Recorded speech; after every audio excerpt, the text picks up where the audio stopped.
Welcome to the world of project management. So let's begin with an important question. What is a project? Is it a bird? Is it a plane? We constantly hear music bands, artists, sport team managers, politicians say, "My project. I have a new project. The project about," etc. So is it just another buzzword used to make some activities sound more sophisticated? No. It's something much different. A project is something real, exciting, and extremely useful for people that want to accomplish their future ideas. So let's get back to the main question. What is a project? The Project Management Institute defines it as a temporary endeavor undertaken to create a unique product, service, or result. In other words, it's a temporary initiative that is agreed, planned, and executed to achieve a specific goal. Let's break this down with some terms. First, we have time. This refers to a project being a temporary initiative. It is distinct from normal business operations in that it has a predetermined start and end date. Normal operations are characterized by the routine work in established companies. Think of the day-to-day activities, which are not very different from one day to another. The accounting and finance department, product department, sales and marketing, etc.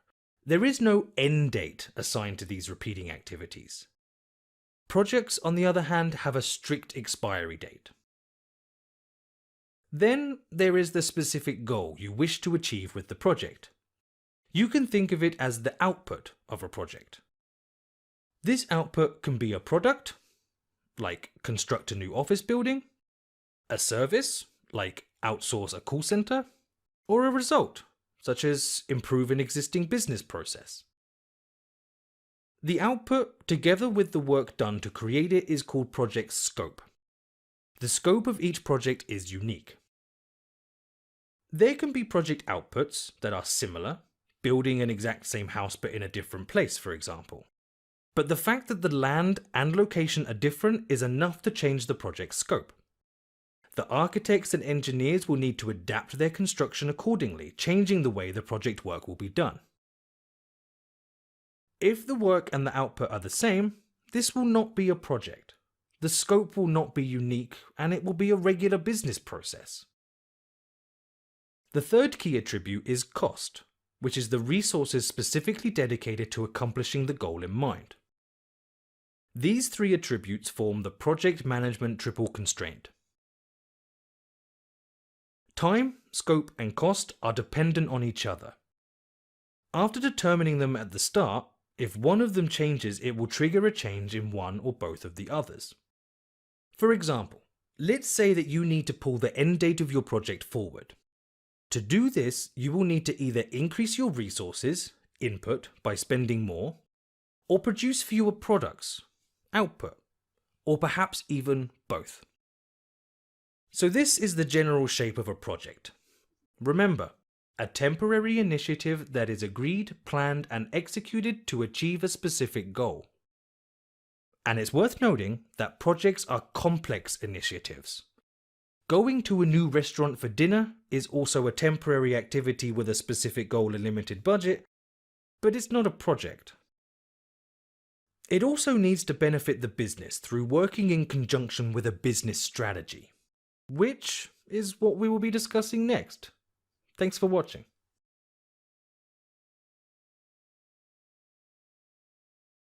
As I said in the previous lesson, a project must relate to a business strategy. But how are the two connected, and what creates the demand for a project in the first place? Good questions, so let's look into them. There are a few key triggers that will jumpstart a business into executing a project. There might be a market need. This is when your company wants to develop a product to address their clients' needs or to keep up with the competition.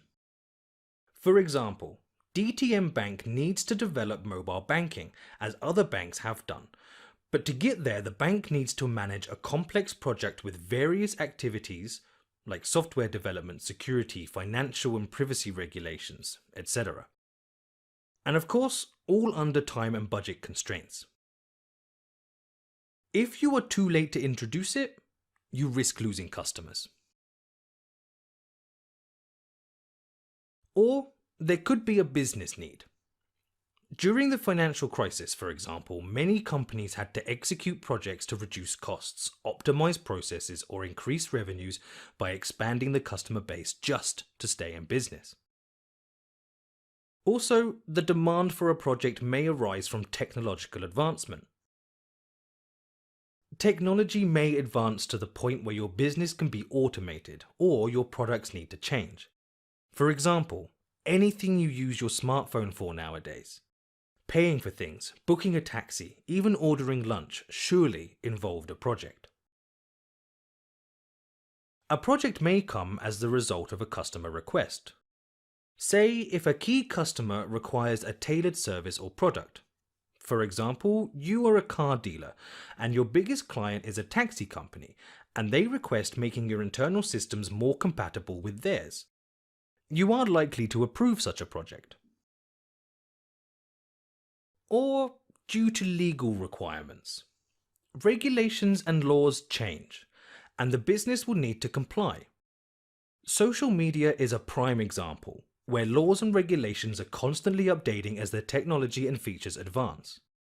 You've probably noticed the general data privacy regulations introduced in the EU, right? If not, just check your email inbox. There could also be social needs.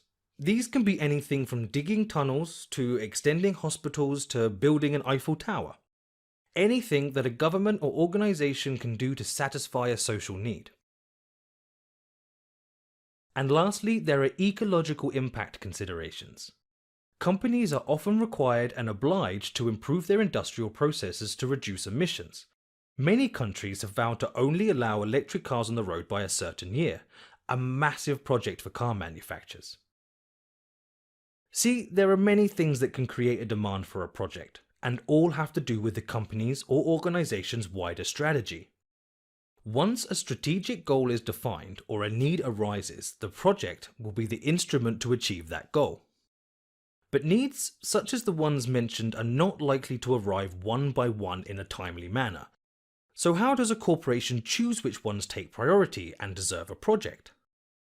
The demand will require a project proposal, and the owner of this proposal will need to put it to the attention of higher management to compete for the limited resources of the organization. Management will then review the projects and decide which ones to execute, which to discard, and which to postpone for a later date. Urgency is a key factor when selecting projects.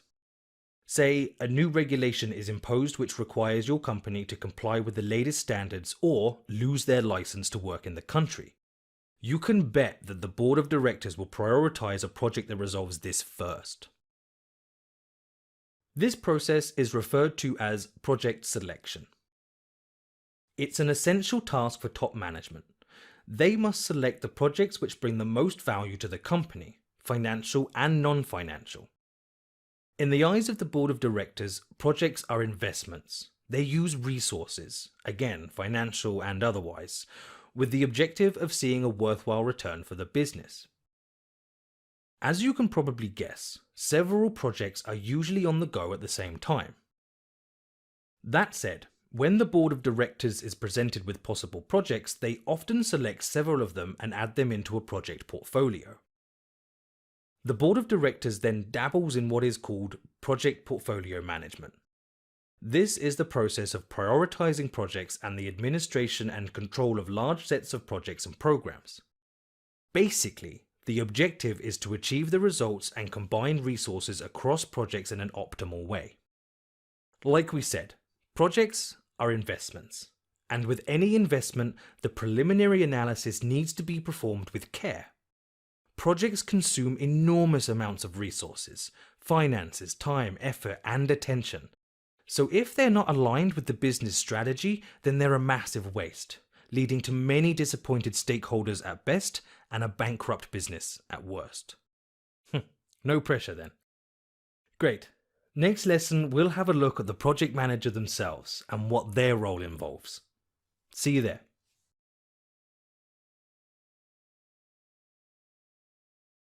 Great, now we know what a project is. A temporary initiative that is agreed, planned, and executed to achieve a specific goal. So once we have our project, and that project has been selected by the board of directors as the current initiative, it's down to one person to make sure that project's execution is successful. Can you guess who that one person is? The project manager, that's who. But what exactly is their role? Let's discuss. The project manager is the CEO of the project. They will be accountable for the project's success. And for a project to be successful, it needs to accomplish the specific goal of the project within the prior agreed time and budget constraints.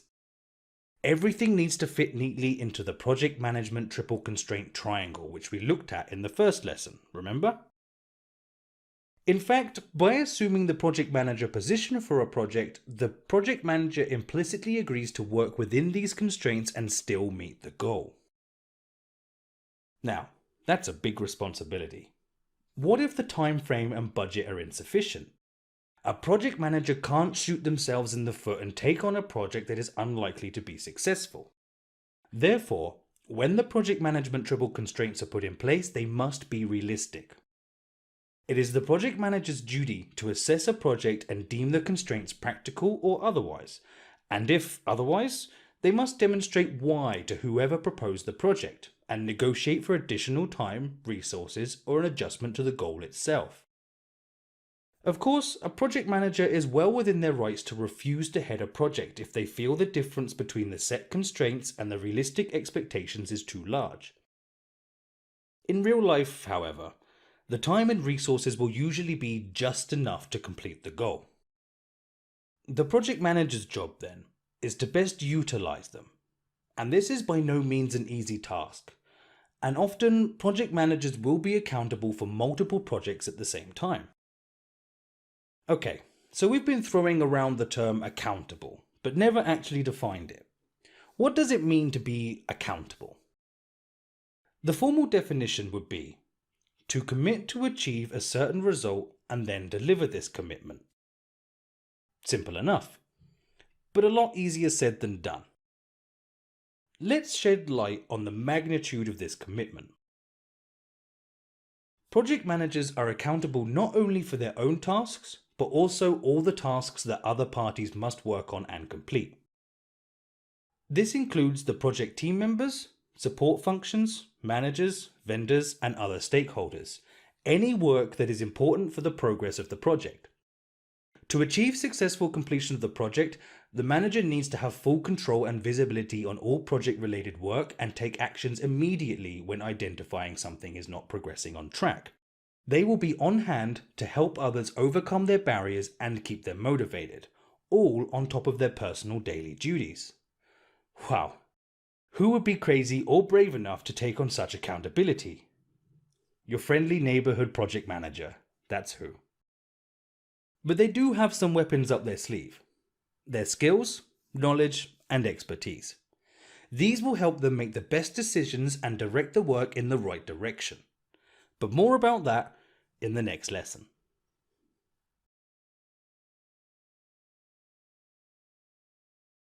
Projects encompass many different individuals and organizations, but the project manager is the face of the project and the point of contact for any questions or concerns about their project, including all tasks performed by other people. But just try to imagine what project managers deal with. They need to be able to manage work in which they sometimes do not have any experience with. They need to also manage the experts performing this work and ensure they deliver as per expectations. On top of that, they need to successfully relate with professionals from all levels of seniority, from junior team members through heads of departments to the high-level managers like CEOs. They must own their project and every cog working within it. They are accountable for all of it, and with that comes the power bestowed upon them to make decisions and take action. But what makes them worthy of this power? Their skills, knowledge, attitude, and practical experience. There are countless attributes a project manager will have, both professional and personal. What we can do is look at the 3 major skill sets and essential qualities within them. Developing these skills and this knowledge is not a linear progression, however. Think of these skill sets as containers, each with a tap above them and connected by tubes. They fill at different speeds and in varying orders, but it's near impossible to fill only one. Don't worry, you will see momentarily.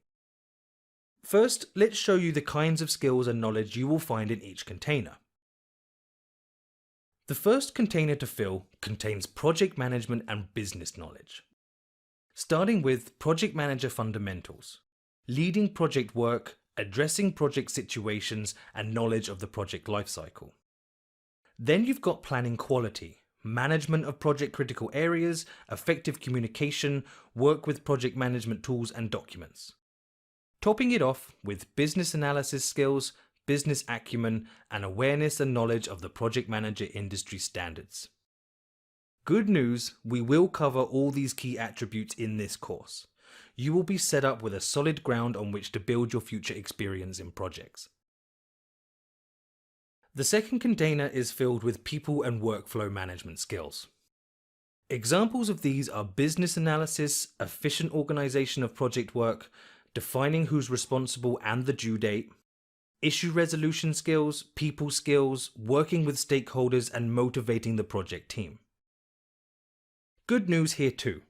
You will experience the organizational, stakeholder-related, and issues resolution dynamics with this course, examples and case studies. The last container has your strategy and leadership skills in it. Some of these include negotiation, managing the program of projects and project portfolio, working towards the strategic objectives of the overall program, influencing shareholders, and promoting the values and benefits of the project or program to the business strategy. These more advanced skills usually start to grow once a project manager has accumulated experience and can connect the previously unseen dots. Now let's fill these up. It's important to remember that this is not a definitive order, just a rough example to show how a project manager's skills evolve with time and experience. So, starting with the first beaker, a project manager is likely to gain the fundamental knowledge first, moving on to planning. Then, the second beaker starts filling up because they've learned to communicate through execution. The project manager is gaining skills from both areas simultaneously until there are 3 beakers filling at the same time. But maybe the project manager wants to focus on strategy and leadership, so they fill this beaker up to influence. But then, they've just learned people skills. It's near impossible for a project manager to stop learning and improve across all areas of a project. Phew, that's a lot of skills and tons of knowledge. But bear in mind that in project management, not everything comes down to skills. We could have the smartest, most skilled project manager in the world, but if they went around making their team cry each week, the team would get very little done. The attitude of the project manager and of course their professionalism is paramount. The image of the project is another thing the project manager is accountable for. The project manager has got to try a little tenderness. They must stay positive and goal-oriented, especially during challenging times. With so many people and organizations involved in a project, so many expectations and constraints, if team members see the project manager crumbling, how can you expect them not to? The project manager must make the right decisions and keep the project on the path to success. Being a business professional, no matter the challenges, they must show high morale, strong ethics, and solid credibility. Right, this might sound a little overwhelming, but a project manager needs to cover all these areas. But don't worry, we're going to go through these skill areas with you to give you a great understanding of a project manager's responsibilities. But first, how about a brief history lesson? Although different from how we know and see it today, temporary initiatives with a specific goal and resource constraints have been happening for thousands of years. So let's take a step back in time and see some old school projects. Ancient Egypt. Can you imagine pitching the Great Pyramid of Giza to a board of directors? As one of 7 wonders of the world, this construction was no doubt a massive endeavour with a unique result. Great amounts of materials and workforce were employed, and it's still unknown exactly how the work was organised and executed, but the planning and management was something innovative even for today's standards. 15th century. This period was all about overseas expeditions, to find new lands and resources. One particular project manager, Christopher Columbus, had tough times finding the budget for his initiative, to find a path through the West to Asia. His budget was 3 ships and a timeline of 1 year, with a request of 10% of future revenues from any discoveries. His business case was rejected multiple times, by the King of Portugal, Genoa, Venice, and even the King of England. Finally, he found his sponsor though, the King and Queen of Spain. Columbus departed in 1492 and made the first steps toward the discovery of the American continent by Europeans. The rest is, well, history. 19th century. Here comes the Industrial Revolution, the beginning of the fastest technological growth in recorded history. Automation and mass production changed the face of trade and the way industries operate. Economy and society had seen nothing like it. Competition started growing, and with it, the better use of time and resources employed for given work became much more critical. 20th century. This is when project management as we know it really came into its own and started developing. We mentioned that after the Industrial Revolution, the time and resources were more and more limited, and using them efficiently became absolutely fundamental. As a result, the project management field started to develop at a much faster pace. Henry Gantt, one of the forefathers of project management, created a simple yet ingenious table that illustrates activities that need to be performed on the vertical axis and a time indicator on the horizontal axis. This was probably the first project schedule. It was prominently used during World War I to plan and track the progress of Navy ship construction. We will look at this in more detail later in the course. Then we have the revolutionary critical path method, invented by DuPont and Remington Rand corporations in the late 1950s. The CPM helped project managers calculate the fastest way to complete a project. This is done by analysing how the different activities are linked to each other. Together with the expected durations, it helps project managers identify the best way to sequence the activities in their project. This will also be discussed in greater detail in our course. In the 60s, project management was established as a profession. 2 associations were founded, the International Project Management Association, IPMA, and a few years later, the Project Management Institution, PMI. Their goal was, and still is, to develop the project management discipline and to establish standards, best practices, tools, and guidelines. All of this led to the development of innovative project management standards and approaches. Don't worry, we will talk about them later in great detail. And finally, welcome to the 21st century, where businesses have progressed technologically and expanded geographically like never before. What is exceptional about today's projects is the amount of complexity around the desired result. You can imagine the difference between opening a physical store versus an online one. Design, connection speed, online payments, security, client data regulations, customer service, and so on. The activities, people, and risks to consider are so much more in today's world. And with more demanding projects comes a need for a strong project manager. One who can lead the way through complex projects which will inevitably determine the life or death of a business. Awesome. Thanks for watching so far. We'll now be taking you step by step through the life cycle of a project, explaining what to do from beginning to end. See you there.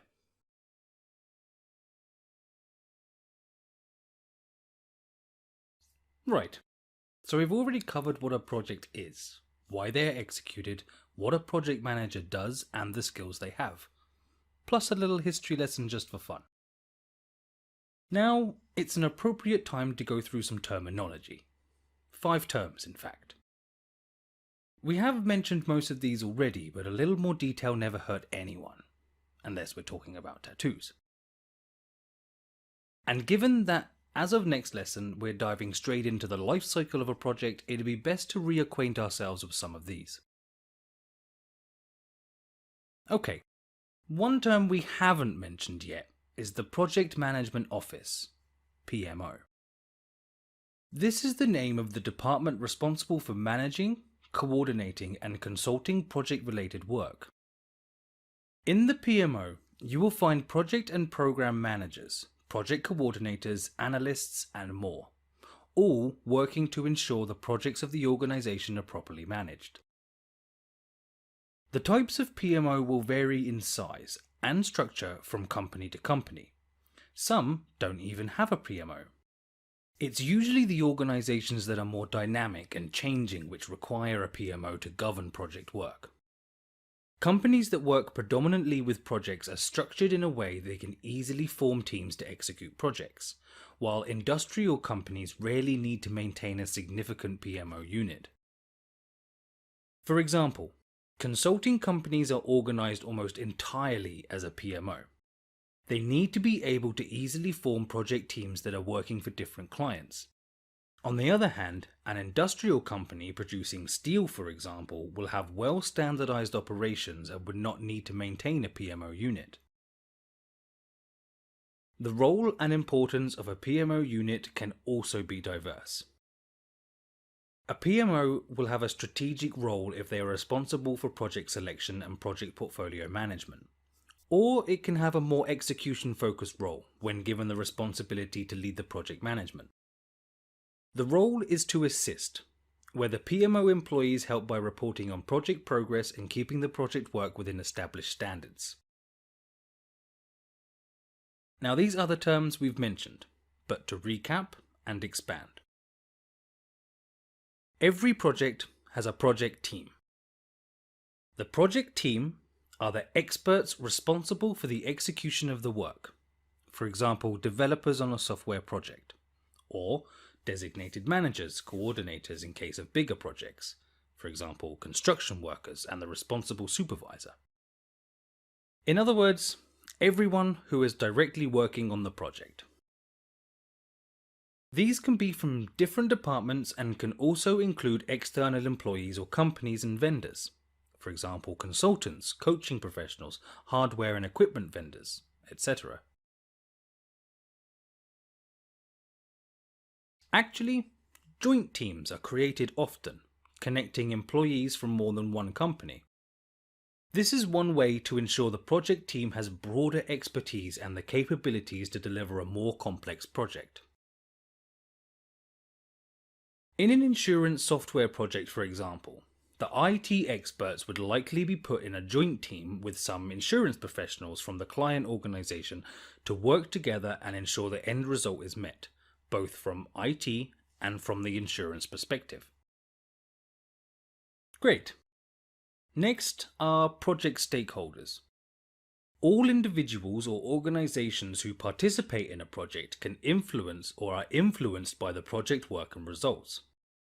These can be management, customers, competitors, vendors, clients, and in some cases, society for things like public infrastructure projects, for example. If a new underground line is being constructed next to your apartment, you will be a stakeholder. You are influenced by the work, and in case there are big delays, you and your neighbors could attract media attention to the problem. In this way, you could also influence the project work. It's important to remember that stakeholders could influence the project work, even without being involved in the project itself. And yes, the project manager and project team are definitely stakeholders too. Program management is the coordinated management of multiple projects which have similarities, similar goal, similar resources, etc. By managing them as a program, the organization gains advantages by realizing efficiencies and synergies. For example, If your company wants to implement a similar software in European branches and each country needs a separate project, it would be efficient to manage it in a program. The project managers can be helping each other. And finally, project portfolio management. This is the term that refers to the coordinated management of multiple programs and projects. Think of a pharmaceutical company. In any minute, there are hundreds, if not thousands, of separate research projects for new drugs. Such corporations need strong portfolio management to follow this huge work and resources. Awesome. Thanks for watching so far. We are about to get to the really good stuff really soon. We'll be discussing the life cycle of a project next. See you there.